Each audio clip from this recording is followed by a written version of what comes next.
The 2024 legislative session is officially closed. Lawmakers are already looking ahead to next year and a new budget. The real story was there this week as the last policies passed and plenty didn't make it. Par for the course with a short session, fewer than 100 days to make a difference. Now that they've gavelled out, I sat down in the chamber with Democratic Speaker of the House Matt Ritter and Republican Minority Leader Senator Stephen Harding to look back, look forward, and answer some big questions from Connecticut residents. This session always starts with conversations that you have with people in your districts, with your constituents. When we started this session and as it went on, what were those challenges that you were hearing from people? Were there any public comments that really stuck with you? Speaker, we'll start with you. Sure. I mean, I think if you look at the ARPA allocation that we made, right? I mean, I spent January at 2 different community colleges across the state, them talking about what cuts would mean for them, what it would mean to have tuition increases at a time when the state is in a very good place financially. I heard from high school students about the environment and trying to do something to try to address climate change. And we heard from seniors about elder care 5001, which passed in a bipartisan way. I don't think anybody voted against it in either chamber. And so those are the victories that you have or progress that you made, and you look forward to next year to continue the stuff you did now. Yeah, and Senator? Yeah, many of the same things. And one of the things that, you know, in my district that I hear often is just how costly everything is, yeah, and how that wallet is getting tighter and tighter for so many families throughout the state. And so being cautious of how we spend our money and the tax burden that we may be placing on residents, and what we're setting ourselves up for going into fiscal year 26 when we're going to do a biennium budget this time around. We got to make sure that we're cognizant of how we spend the taxpayer money and that we're investing it well, and that maybe we can work out a budget that provides further tax relief. I mean, that's one of the things I consistently hear over and over and over again from constituents, and also on issues of public safety. Obviously, people get concerned when they hear what's going on in the news, and some crime in some areas going up, and so public safety is obviously always of the utmost concern to many constituents that I speak with as well. Speaker, you already mentioned a couple bills there. This obviously leads us into the legislature's response. You know, that's what you all do. You take these concerns, you bring them here, and you try and pass solutions. So let's start with you. I know it's hard to dwindle down, but what are you walking away most proud of from this session? Yeah, I think I think, again, I mentioned money for higher education, money for nonprofits, giving raises. We've heard that time and time again. We met that moment for them.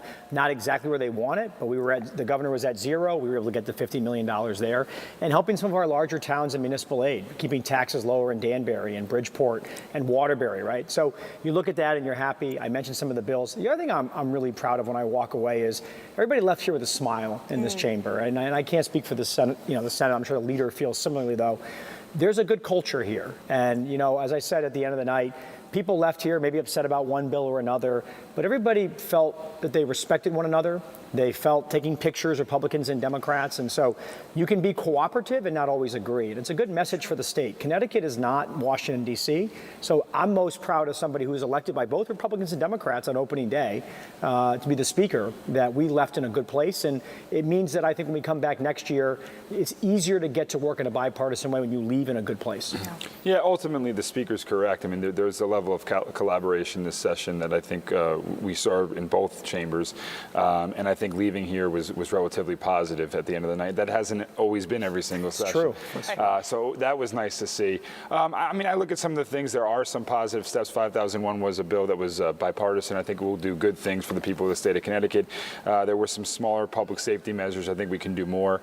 So those are some of the positive things that went through.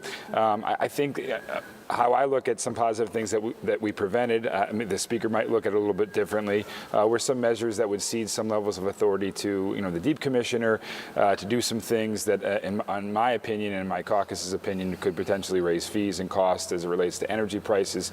Those are things that were rumored to have been moving forward that did not move forward, and I was happy to see that not move forward. I think that was a little too costly or potentially costly for the consumers of the state. And Senator, I think it's interesting the way you phrase phrase that some things that you thought were wins for you were actually bills that didn't make it through. A lot of times for people, a bill dying is not always a positive thing. So I want to talk a little bit about that. You know, out of hundreds of bills, priorities like housing for a lot, climate for some, really got put into these big policy packages this year. And we saw some things pass and a lot of other things that didn't. So what were you most disappointed to see die? Is there anything you feel you should have gotten to this session? One of the things is associated healthcare plans, and I know that there are individuals on a bipartisan basis, particularly in the House, that strongly supported something like that, and that would have allowed smaller employers to kind of collaborate together and create healthcare plans that would have been more affordable for their employees, would have made them more competitive, in my opinion, with bigger employers that offer these really good benefit packages. So I think it would have been something that would have addressed affordable healthcare in the state of Connecticut. Also, at the same time, would have fostered some economic incentives for these small businesses that have a really hard time recruiting based upon the benefit packages that they're offering their employees being very expensive or just not in competition with the bigger employers of the state. So that was one thing that there was bipartisan support for that did not move forward. I really wish we could have seen that through. And Speaker, anything that you were most disappointed to see die this year? Disappointed's a strong word, right? Okay. I mean, time becomes a crunch, and so it's hard to get angry at anybody when they say, look, we didn't have enough time to do it. The odd year, you have a lot more time to plan your calendar out. Yeah. I mean, SB 2 is one that I wish we had worked out. That was the artificial intelligence bill. I know Senator Maroney worked hard. I was sort of caught between the governor and him on that, but that's one I hope that they can revisit in the off session. I thought it was a very good piece of legislation, except for that one part they got hung up on. So one of those big priorities for the governor that once again really didn't get a lot of traction in the Senate was climate. This was kind of wrapped up in this big climate omnibus bill. A lot of Republicans were dubbing it the green monster. You know, Republicans had said that they would really only support something that big with all these climate initiatives if it also had business incentives instead of mandates. Representative Palm, who was championing this bill, said that's how the measure was shaped. She said CBIA was on board with this. A lot of the business community supported it, but this bill still didn't get called for a vote in the Senate. Her supporters tell me, you know, was her last session, but supporters tell me that they'll be bringing that back up last year. What changes do you think would need to be made to that for Republicans to get on board with this? I think there were a lot of incentive-based aspects of the plan that many Republicans would support. I mean, I believe in addressing climate change. I believe in reducing greenhouse gas emissions. I also have immense respect for Representative Palm. You know, we may disagree on some things, but I know she worked very hard and tried to make it on a bipartisan basis to run it through the Senate. It did not go through, obviously. I think the biggest concern was ceding the authority and a lot of measures to the Deep Commissioner. That was an aspect of the bill, and I think the language surrounding that was somewhat ambiguous and could potentially lead to the commissioner implementing regulations which could be really detrimental to small businesses, could drive up energy costs. And we hear from constituents on a regular basis how costly energy is here in the state of Connecticut. You know, we're, I think, the highest, second highest in the country in terms of energy rates. So anything that's going to potentially raise energy costs, cede more authority to the commissioner, is something that's going to be received with a lot of skepticism from Republicans. It's received with skepticism from myself as well, and that's the reason why many of us oppose the measure. So another thing that didn't make it through, the AI bill that really was due to a veto threat from the governor. He told us that he really didn't want Connecticut to be sort of the first, but we know Maroney put a lot of work into that. The governor sort of pushing more of a coalition of states. But we know that Connecticut is the first a lot of times in different legislative sectors. You know, this state takes the lead and really puts out a blueprint for a lot of different things. Speaker, like college basketball, for like example. college basketball, exactly, the basketball capital of the world. So, Speaker, is there anything, you know, from this session or the last one that you felt like Connecticut was a first in that you're most proud of? Boy, you're putting me on the spot on what we're first at, right? But I will say this about that bill, as I said earlier. The governor did not threaten to veto many bills, No. right? Maybe 2 to 3 to my knowledge. So it's a calculation you have to take as a leader, as the speaker, with your caucus. If he threatened to veto 80 bills, then maybe at some point it is what it's going to be. Right. He's very conscientious about that. So when he uses that word with me in private, it's going to go a lot longer than maybe someone who did it a lot. But it's not so much about being first in Connecticut. I think what I'm happy about in Connecticut is we've stabilized things. Maybe that does make us first amongst our peers. I'm reading in newspapers about these large deficits that other states have. They're raising taxes, they're cutting spending. We ended this year putting another $1 billion into our pension fund. $1 billion. We end this year with a rainy day fund, a budget reserve fund, approaching $4 billion. I believe, outside of Alaska and maybe another oil-rich state, the largest budget reserve fund in the country as a percentage of your overall budget. We were here together in 2017. We were far from that. So if you're asking what Connecticut's first at right now, I think it's how we've stabilized our finances so quickly over the last 7 years and kept our tax cuts, kept our promises to education, kept our promises to special education costs. We're not taking things from the budget that we did previously. We used to go month to month in this state. Now we really can do 2 year to 2 year budgets. And that's, setting us up, because I do want to get into money and talk about these state finances here.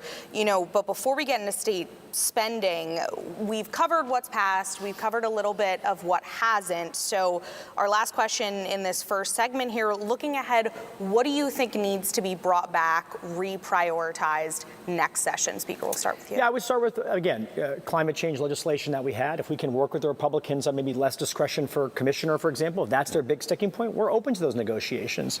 I think SB2, the artificial intelligence bill, I'd like to see that come back as well. And then there's a myriad of other bills that'll probably come to my mind when I leave here. But those two stick out as sort of some top bills that didn't make it through this year. Do you think AI could come back in different parts as opposed to a big package? Yeah, and there is a risk when you run big packages. And so to Senator Harding's point about 5004 or SB2, there's this new trend to package big bills. Right. I want to rethink that a little bit with Senator Looney and maybe Republican leadership. Maybe we got to be careful, because to expect one chamber with a week to go to run a 94-section bill, that can be hard unless you're very careful what you put in it. So there is a risk to those bills. I acknowledge that. Well, I think public safety is one thing. Since we passed the police accountability bill, we're hearing a lot of issues with morale with police officers.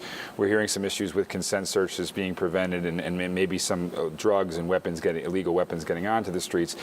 So there's some ways that we could potentially address that. I'd like to look into doing that. The budget's going to reign the day, I would say, in terms of moving to a beginning new session after an election year. And I do have some concerns about how we spent the ARPA funds. I know that there were some good investments that Speaker Ritter highlighted, but in terms of some of the expenses that we utilized, you could argue that many of them were operational.